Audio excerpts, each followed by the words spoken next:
الله أكبر الله أكبر أشهد أن لا إله إلا الله وأشهد أن محمد رسول الله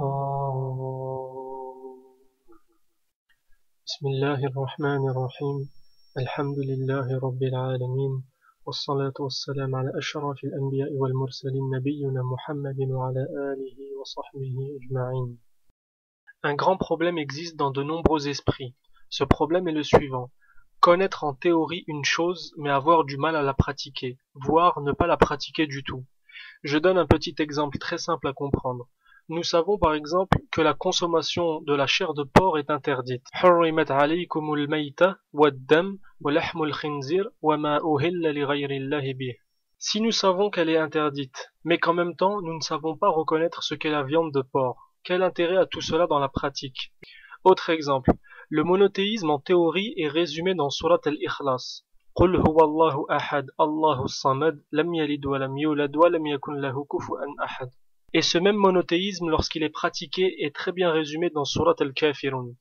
قل يا أيها الكافرون لا أعبد ما تعبدون ولا أنتم عابدون ما أعبد ولا أنا عابد ما عبدتم ولا أنتم عابدون ما أعبد لكم دينكم ولي دين. Mais quel intérêt de savoir que Allah est un et unique, mais que l'on ne l'adore pas et que nous ne désavouons pas des mécréants par une séparation idéologique et géographique. الذين آمنوا وهاجروا. Que nous ne prenions pas ces ennemis, que sont les mouchrikines et les kuffars, les associateurs et les mécréants, comme adversaires à part entière. Quel intérêt de le savoir? Encore un autre exemple. Nous savons que le voile est une obligation pour la femme musulmane. Ya ayyuhan nabi, qul li azwajika wa banatika wa nisa'il mu'minin yudnina alayhinna min jalabibihin.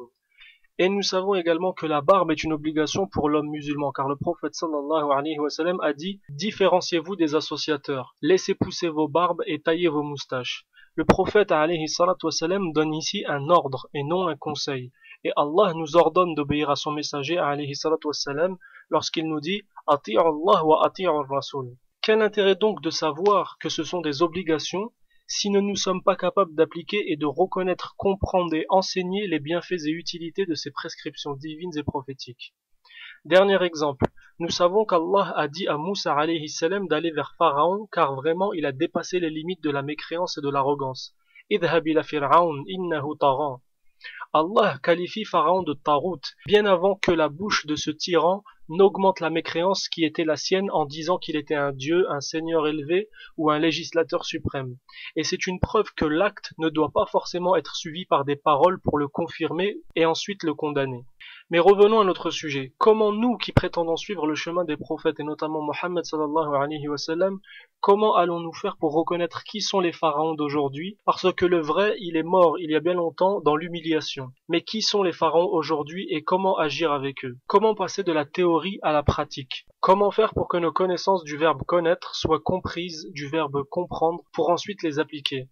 Il faut apprendre comment fonctionnent nos sociétés, comprendre donc ces mécanismes pour lui appliquer nos connaissances.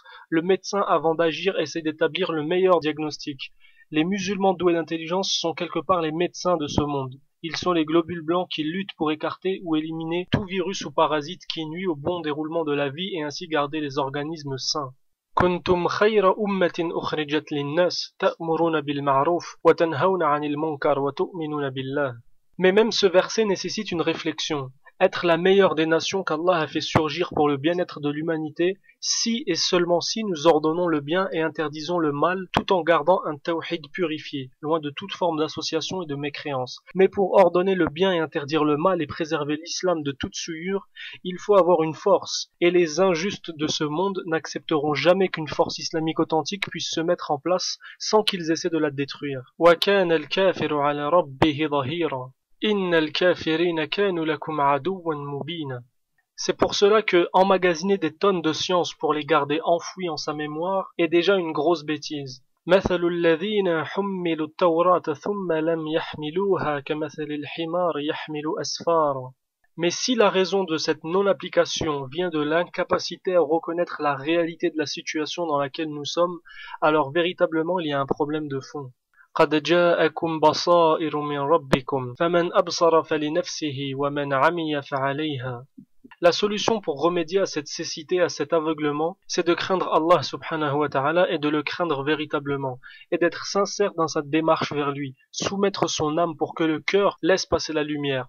Nurun ala nurin yahdillahu li nurihi man yasha. La lumière de sa miséricorde qui récompense le serviteur en lui donnant la faculté de discerner, de comprendre sa religion, de savoir où se trouve le vrai et où se trouve le faux. Ya ayyuhalladhina amanu. إن تتقوا الله يجعل لكم فرقانا ويكفر عنكم سيئاتكم ويغفر لكم والله ذو الفضل العظيم.